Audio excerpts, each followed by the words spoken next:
Bonjour. Ça va?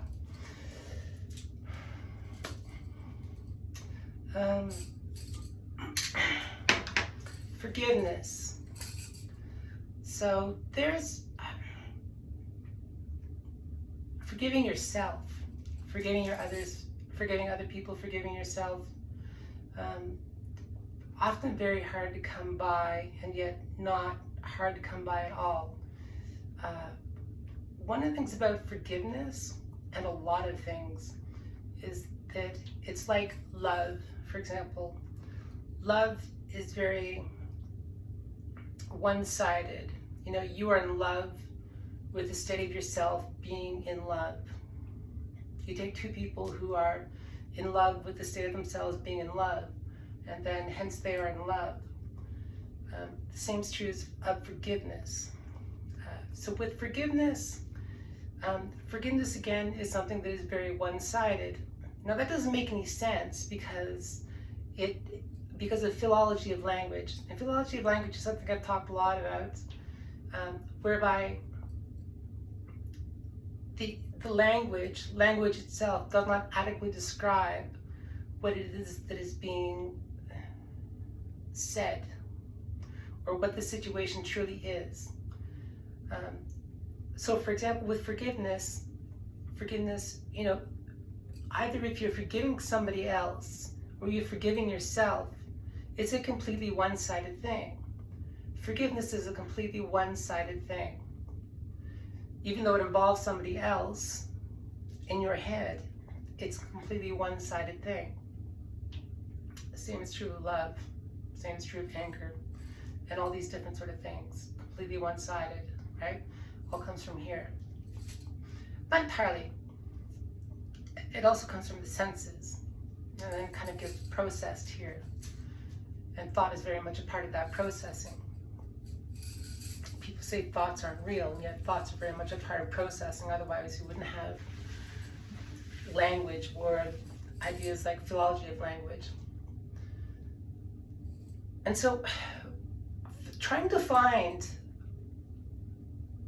figure out how to forgive oneself. Forgiving others is kind of easy. Forgiving others is because, like, I don't want to carry this hate. I don't want to carry this burden. It's a completely selfish thing. I forgive you because it makes my life easier. Forgiving yourself, now that is hard, because it is not as simple as just saying, like, okay, this situation was a foobar and I forgive you because it works for me, right? When you have to forgive yourself, you have to delve deep into why. Sometimes it's just a matter of coming up with an excuse and running with it, and that works as a temporary kind of band-aid, but it's not the reason why, right? You still have to delve deeper into the reason why. And part of delving deeper into the reason why is part of solving it. So in a way, forgiving yourself is a means of solving your own problems, but you have to understand why. That can take a long time. You know, I think for a lot of us, it just happens naturally, you know, like 5 years, 10 years down the road, we realize we did something stupid, right? Something stupid, and it clicks, and we're like, oh wow, that was dumb. Why did I do that? I did that because of what I was going through, because of the conditions that I was subject to. There's a saying in Buddhism, how does it go? According to conditions we do not change, not changing we accord to conditions. And that sounds like screwy Buddhist logic. I don't know if Buddhist philosophy is screwy logic as much as we live in a screwy world and we're screwy people. And Buddhism kind of attempts to unscrew that.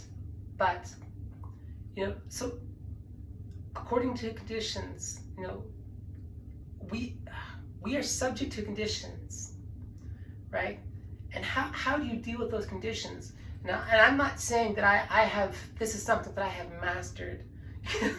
Understanding this and mastering it is a lifelong process that maybe you never really solve. It's just something that you are cognizant of and you just work on. So for example, when I was growing up, this is not quite, it's similar in the same vein. When I was growing up, I was very angry. I was very, very angry, especially when I got into my teens and then into my 20s.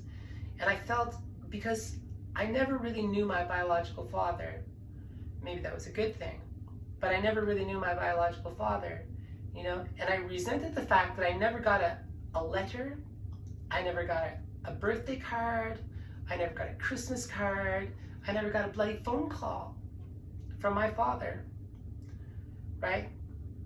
And then I found out that there was, not only was there alcoholism, like heavy duty, lifelong alcoholism and drug abuse, there was also mental illness.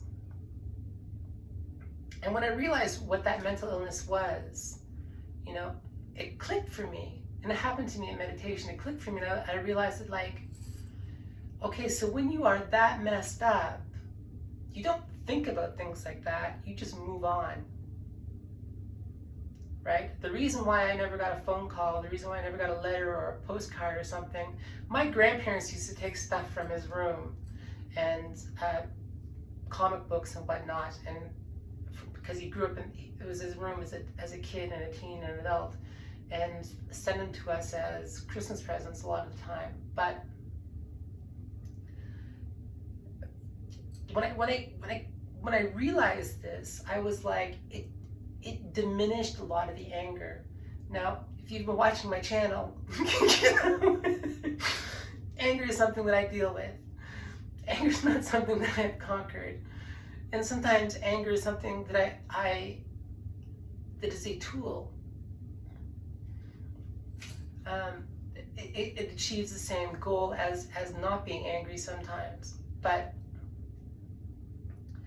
when I came to this conclusion, you know, all of this anger that really, really was like innate in me, you know, I wouldn't say it entirely dissipated, because I'm still often a very angry person. It diminished. It subsided in that significantly in my life. The amount of anger and hatred that I carried around subsided significantly in my life, and that was a part of meeting with the Buddha Dharma,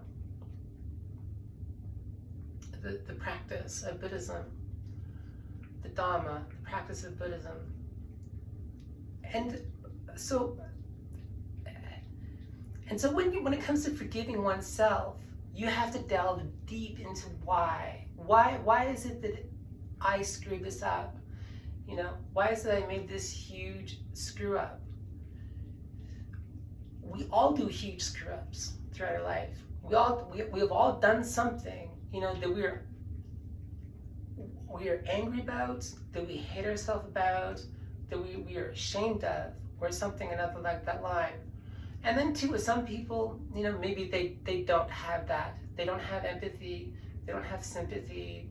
They don't give a flying fig, right? They don't care. It doesn't faze them. It doesn't bother them. It's not their problem.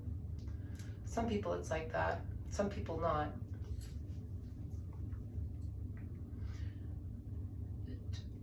It takes a lot of self-work. It takes a lot of self-realization. And that's part of the reason why with meditation it's like a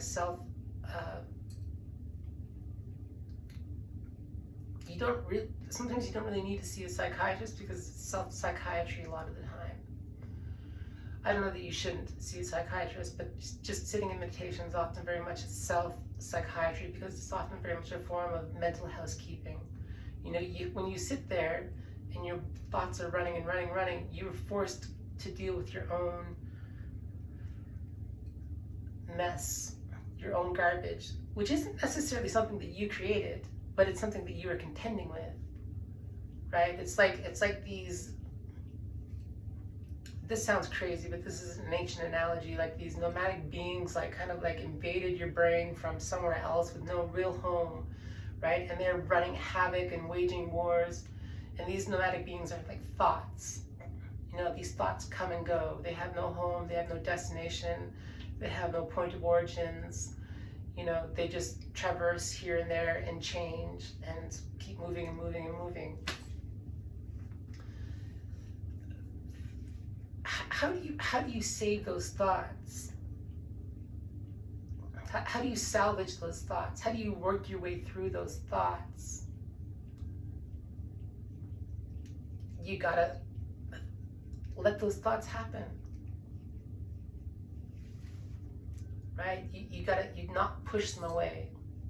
You gotta let them occur. It's basically how it only has to happen. The more you let them occur, the easier they become to deal with.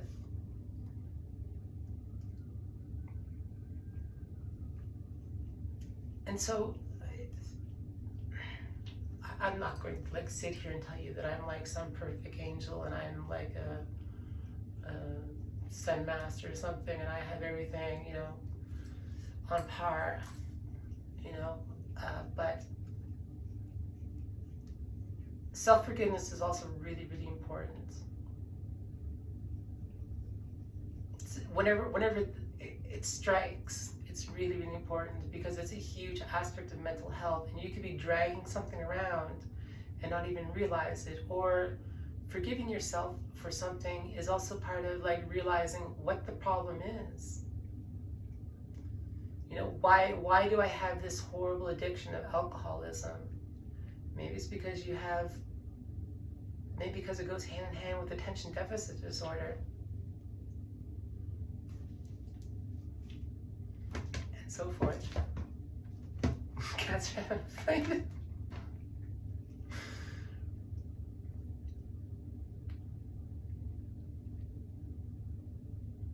And it hurts. Like it strikes hard and it hurts when you figure it out. But it also is a release of suffering when you figure it out.